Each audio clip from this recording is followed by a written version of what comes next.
Hello. Uh, Today is December 28th, I think, yes. It's always hard to keep track of what day it is around this time of year because you have lots of time off work and all the days kind of meld into one. So it's actually a Saturday. It doesn't really feel like a Saturday at all. But Christmas is over, so I hope you had a good Christmas. Um, my Christmas was pretty good in as much as like it wasn't the day itself was kind of just pretty easy, I guess. I don't know. There's lots I could say about that, I guess. But anyway, me and my wife don't really buy presents very much on Christmas. So if we buy gifts for each other, we usually do either anniversary, our wedding anniversary, or birthdays. But Christmas, because that gets very expensive, especially with a kid, because Christmas is really for kids, isn't it? It's at least in the gift giving part. But sometimes we kind of give each other like a price limit and say, okay, we'll just get something little for around $50 or $30. So this time was 50. But my wife didn't actually want anything. She wanted me to put that money and put all the money together that I'm going to spend on her this year into something that she can, so anniversary, birthday, Christmas money all together. She's going to take that and buy something she wants, which fair enough. But I asked for, you guessed it, CDs.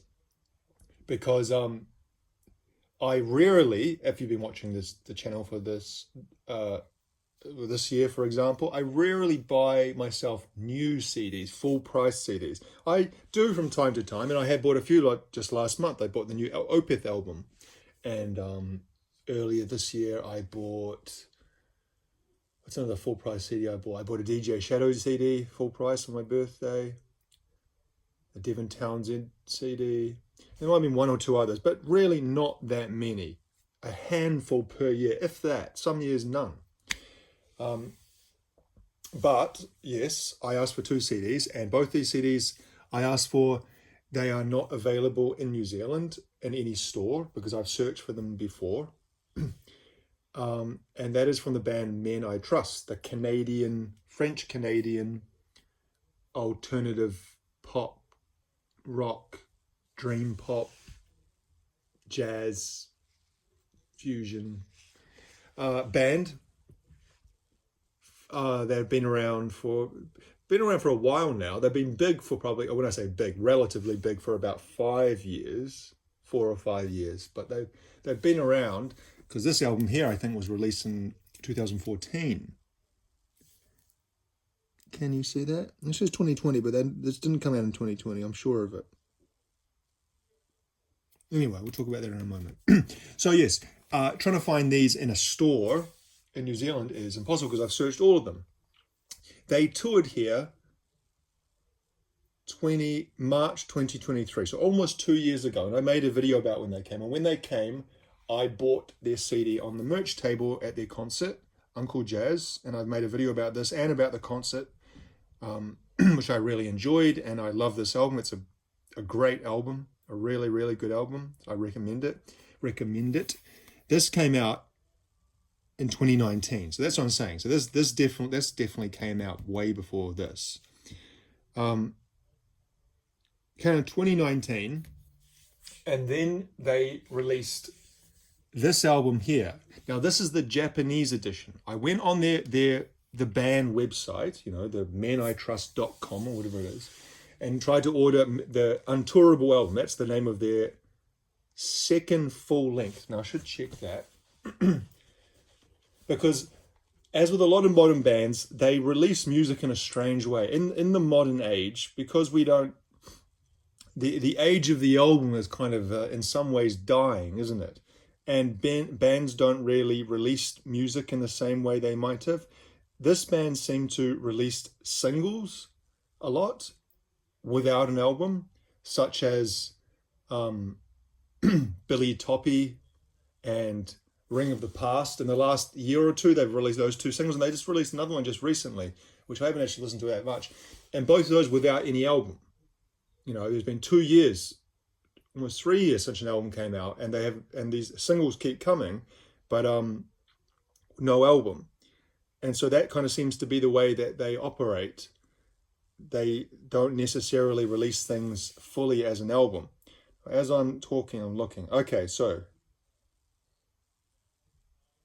yes. Uncle Jazz came out in September, the one I just showed before, sorry, I put it back on the shelf. This came out in September 2019. Then COVID happened, and they released the Untourable album, which is this. That was 2021. Untourable because it was in the middle of the COVID pandemic, and bands could not tour. Certainly not in 2020, 2021. I don't think any bands toured, did they? Maybe very late 21, they were trying to. But anyway, that's the obviously the reason for the name of the album. But this is, like I said, is the Japanese edition, because on the website they were sold out of the original version. The original version artwork is that. So imagine that picture is on one pane of I just don't know these words, how to describe them. Imagine this was shrunk down to one section. And the little girl and the boy jumping in the foggy thing in front of, that looks like it's in Quebec, maybe. That's the original album art. Men I Trust, Untourable album. But that version, original version, was sold out. But they had the Japanese edition, which I was like, didn't even know a Japanese edition existed. But obviously that's a thing and has been for a long time. Bands have Japanese editions, usually with a few bonus tracks, and as is the case on this, there is, I assume these don't feature on the original edition.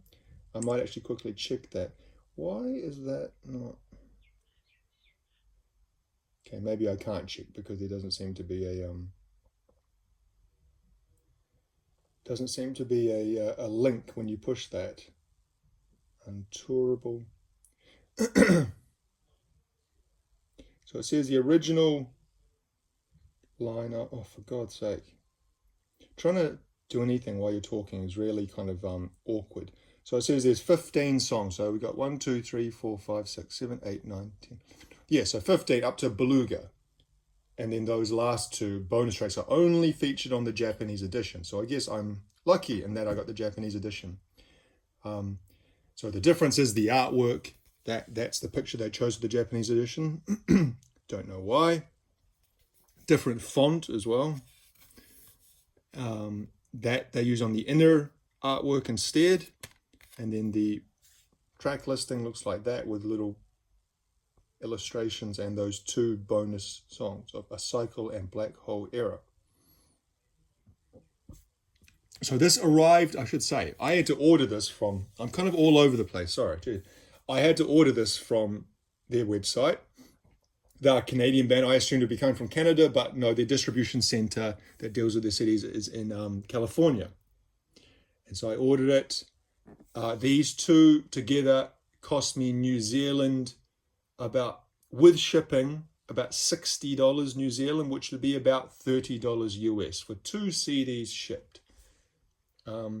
Which isn't great, but isn't terrible. Trust me, I've had to pay a lot more than that for other CDs in the past.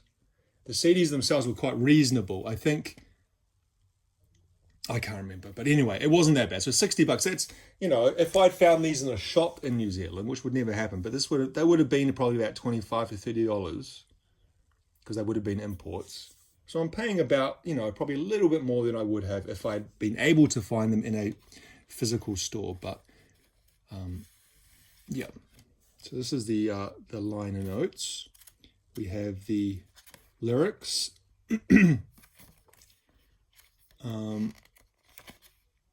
And we only the lyrics. There's nothing else at all. Doesn't even say anything about the band or anything. This album, in comparison to Uncle Jazz, is kind of more of the same, I'd say. Perhaps with a little bit less rock and more on the electronic pop side. And when I say pop, I don't mean pop in the way of top 40 pop music. When I say pop music, what do I mean? Because I'm probably saying it in ways that maybe other people don't mean it. Because we all have our own context in which we say these words and these terms. When I say pop in the sense of modern music, and when I put it together with other things like rock, pop, dream pop, electro, I mean music that has those other elements but is maybe written in quite a straightforward, catchy way, with the typical verse, chorus, strong melodies and hooks and things like that. Is that what qualifies something as pop music? Well, probably not necessarily at all, but that's kind of what I mean. The singer, they have a female singer, Emmanuel. He's got a very what would you say? A voice of this era. A lot of female vocalists, younger female vocalists, have very similar vocal. I feel that kind of soft, sometimes almost whispered, very delicate type voice. I'm not saying I don't like her. I love her vocals. Quite one-dimensional. She doesn't have many other gears other than the gear she uses in 99% of the music. And I'm not saying that's a bad thing, but it's not like she's a Christina Aguilera or Whitney Houston in any way whatsoever.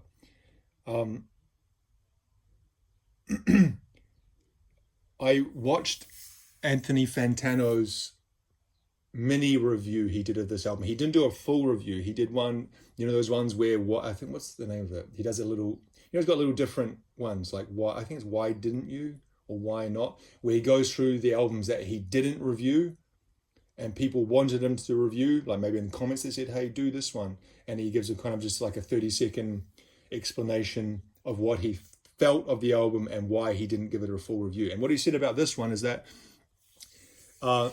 he didn't dislike it, but it really all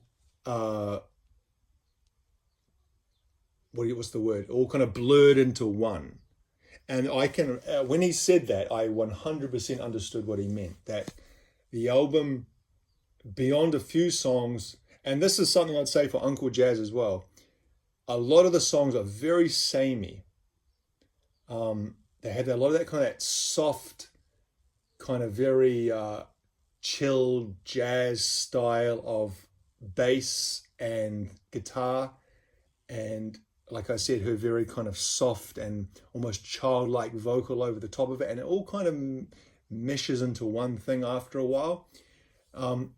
However, the more you listen to it, you can definitely pick out things, and there are songs that don't really mesh into one as well, but I'd say this album even more than Uncle Jazz does that. And saying that, I really like the album.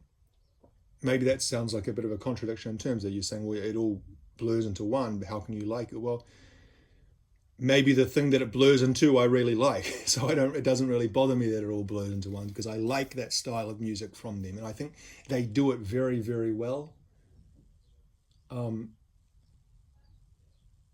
It's and some of the songs that stand out, I really love that first song there, All Gun On. When I saw them live in concert, that was the first song they played, but they played in a kind of an abridged version of it where they took away the first, not the verse, but the part, if you've heard the song where she says, my blood, my me, my, and it kind of leads into they kind of cut that part out, went straight into the instrumental open and then into the chorus. But if you've ever heard that song, it kind of starts off with this kind of like atmospheric, kind of moody sound, and then the drum starts dong, dong, dong, and then the guitar and the whole band comes in, and it's like a real spine tingling goosebumps moment.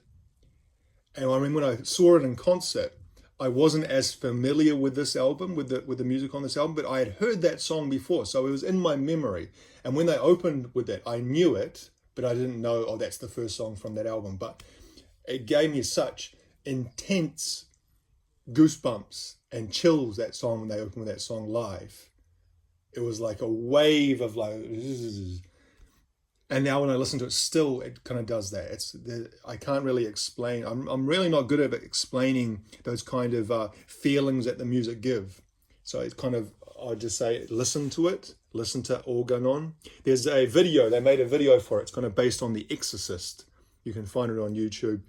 Emma plays the possessed girl, and I think it's Jesse plays the priest, the exorcist priest, and the old woman is actually his mother.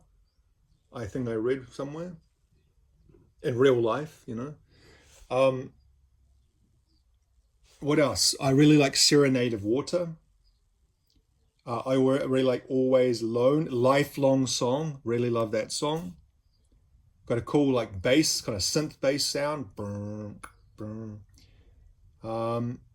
Like Sugar. Sugar's a very beautiful song. Like kind of matches.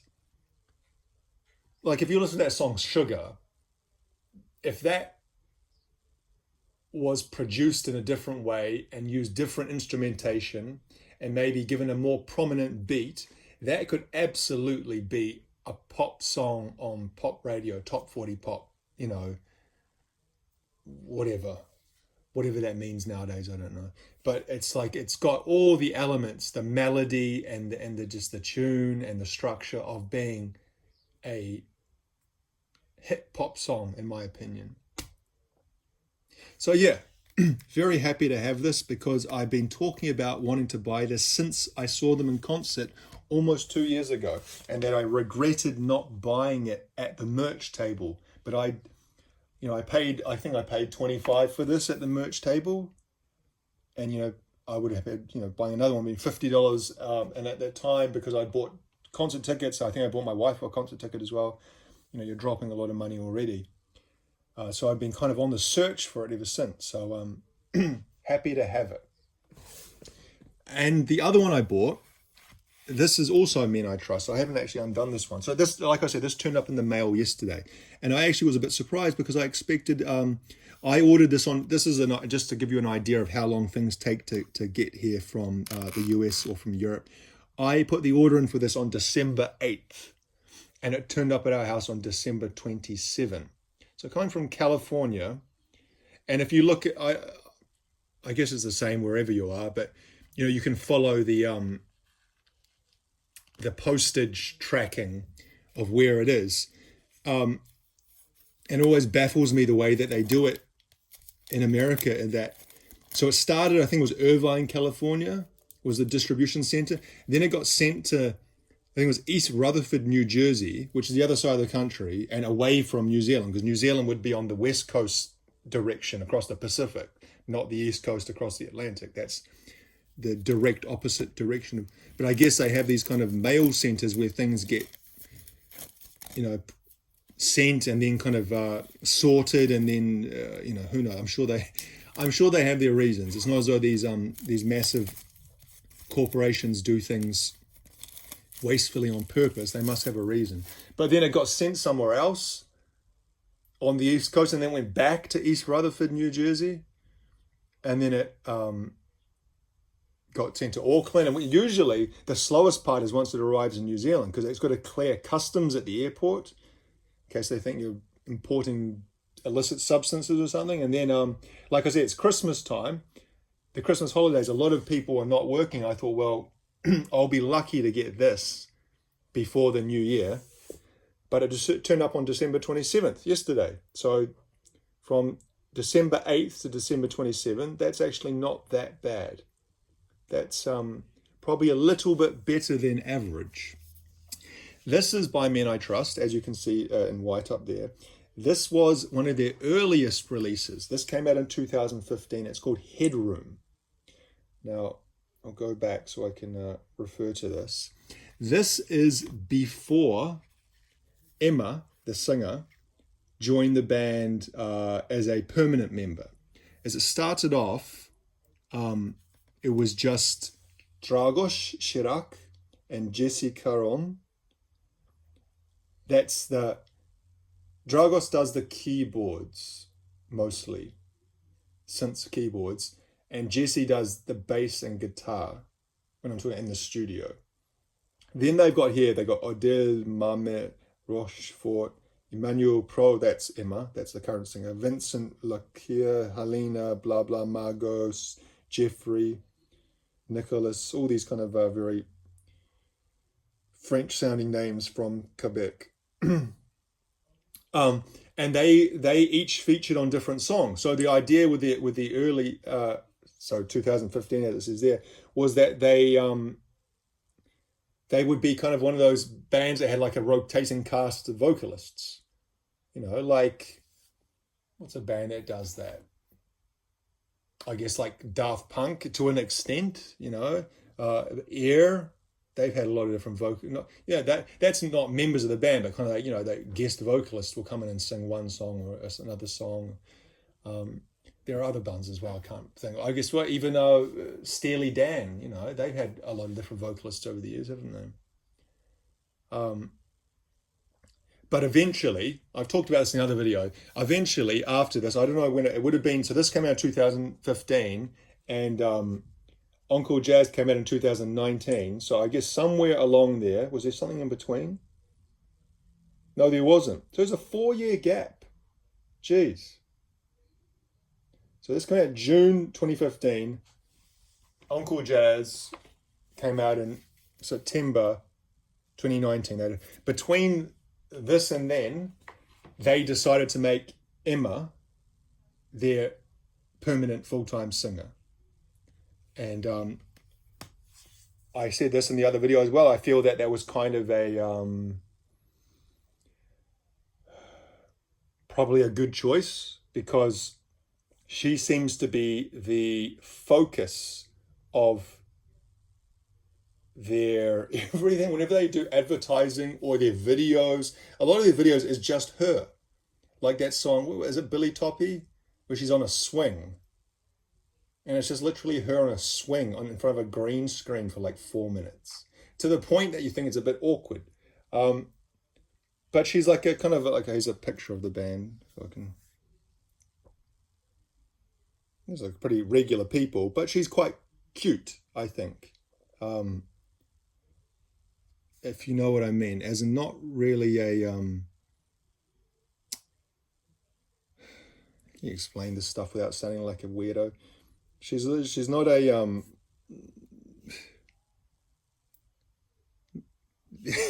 can't even sound tongue-tied trying to say. Not a typical like a pop star, female pop star type look. She's quite she like dresses down and kind of more of an alternative musician look, I guess. But she's always the focus of the videos and the advertising, and whenever they make an Instagram post, she's always featured in it. And at their concert, and whenever I watch stuff of them online, like live shows, people always screaming out her name, Emma, Emma. She's kind of like the focus, as the front person usually is, you know. And I feel that if they hadn't have done that, they wouldn't have attained the success that they have. Now, when I say attained the success, me talking about them right now, I don't even know if anyone has ever heard of them before. They're not that big, and most people who I talk to them about have never heard of them. When they played in New Zealand, they played the Power Station, which is about 1,000, or was it 2,000? I think it's 1,000. Let's say 1,000 or 2,000 kind of club theatre size type place, and it's sold out. So they sold it out. So they're not massive or anything, but you know, if you look on their Spotify, they get pretty decent number of views, and their YouTube videos have kind of got millions of views. So they've kind of done pretty well, you know, for that kind of music. And yeah. Anyway, this one, like I said, was pre that. And so you can see each song is a different vocalist. So one has got Odell and Geoffrey. Two's got Helena. Three's got no one. It must be on instrumental. Four's got Ghostly Kisses. Oh, so maybe the ones where it doesn't have anyone, maybe that's where Emma sings, such as Curious Fish and Aquarelle, Sad Organ. I'm not sure. I've never actually listened to this beyond Morse code, I've heard, which has got a brilliant bass line if you listen to it. Dun, dun, dun, doo, doo, doo, doo, doo. So yeah, that is my Christmas present. 2 albums by the band Men I Trust. Yeah, not much else to say. Happy to have them. Not happy that they're in these crappy cardboard bloody whatever things that I always complain about, but that's almost a given nowadays, especially with a band of this level. Very rare that you're going to get something in a proper plastic jewel case, but you know, that's life. Anyway, I hope you had a good Christmas time, and maybe you're having a break now, or maybe not. I don't know what happens in other countries. Maybe you go straight back to work on December 26th. My family's actually going away. Same thing as last year. If you've been watching this channel for a year, you'll know this time last year I was talking about a similar subject, that my family, my son and my wife are going to go away for about a month back to my wife's home country, as they did last year. But I've got to stay here because I've got to work, and it's expensive for 3 people to get to travel. So yeah, I'll be alone for a month, but that kind of gives me a chance to do a lot of things, because as I said in the previous video, for the last month I've been really slammed with work and life in general, just constantly busy. So it'll be nice. Well, it's nice to have time off work, A. I'm not saying it's nice to have my family away, because I will really miss them a lot. And I already kind of feel sad thinking about it a little bit already, even though it's not happening for a week. But on the other hand, it is nice to kind of, for me especially, because I'm kind of a naturally someone who likes my alone time. I've said before that my default life setting is solitude. And not being in solitude kind of drains me. And I know that might sound not nice, because the people I'm with are my family, my son and my wife. And that's kind of like, it's the opposite. The fact that I can, what's the word? I can deal with that. No, well, not deal with it. That's something that's hard. Tolerate. The fact that I can tolerate living with 2 other people must mean that I truly love those people a lot, because most people I could not tolerate living with at all. A lot of people I can't tolerate to be even around for more than 5 to 10 minutes, which sounds maybe a bit misanthropic, but I don't mean it in that way. I'm not saying I hate them or anything like that. It's just I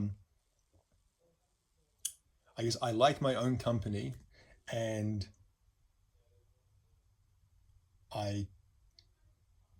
sometimes other people's ways of doing things can bother me. To an extent. It's not, obviously I've got to deal with other people in everyday life, like everyone does. And everyone's got their own, anyway. I'm sure I bother people no end as well, but I try not to impose myself on other people. I guess that's the difference. Anyway, we'll leave it there. Yeah, thanks for watching.